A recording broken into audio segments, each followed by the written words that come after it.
Malaysia এয়ারলাইন্সে আমি ফুল refund করতেছি। এটা একটু অন্যরকম। এটা প্রথমে আমি রিইস্যু করছিলাম, রিইস্যু টিকিট এখন রিফান্ড করে ফেলবো। যাত্রী যাবে না বা টিকিটটা ইউজ করবে না, সো আমি টিকিটটা রিফান্ড করতেছি। এখানে সব কিছু অনেক সময় থাকে না, অনেক সময় থাকে, আবার কিছু কিছু সময় থাকে না। যখন থাকবে না তখন আপনাকে তুলে নিতে হবে। যেমন এখানে আমার ফেয়ারগুলো তোলা লাগবে, ক্যাশ অ্যামাউন্ট জিরো, আমি জিরো দিয়েছি।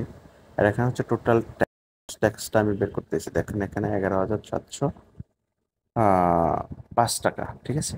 তো কিভাবে হয়েছে এটা আমি ক্যালকুলেশন করতেছি, আপনারা দেখতে পারেন। আপনার ওল্ড টিকিটের নিচে দেখবেন যে সবগুলো ট্যাক্স আছে, ঠিক আছে। আমি সবগুলো যোগ করতেছি। হ্যাঁ, যোগ করার পরে আমি দেখতেছি ঠিক আছে কিনা। হ্যাঁ, 11,705 টাকা আছে, তার সাথে 500 টাকা বিডি ট্যাক্স 500 যোগ হবে, টোটাল 12,205 টাকা আমার টোটাল ট্যাক্স। আর হচ্ছে ওডি ট্যাক্স যেটা, এটা হচ্ছে নন রিফান্ডেবল। এটা হচ্ছে রিইস্যু চার্জ ছিল, যখন আমি রিইস্যু করছিলাম তখন ওডি আপনার 3,300 টাকা এটা রিইস্যু চার্জ ছিল। সো এটা পাবো না।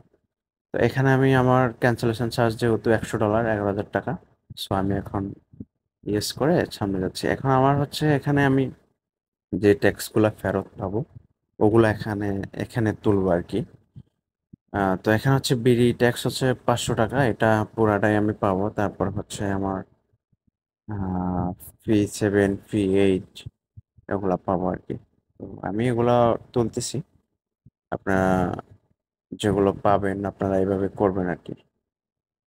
তো আমি আমার ট্যাক্সগুলো তুলে নিচ্ছি। এখানে যদি আপনি 1 টাকা এদিক সেদিক করেন তাহলে কিন্তু হবে না। একজাক্টলি আপনি যে ট্যাক্সটা আগে বসাইছেন, ওই ট্যাক্স সবগুলো এখানে দিতে হবে।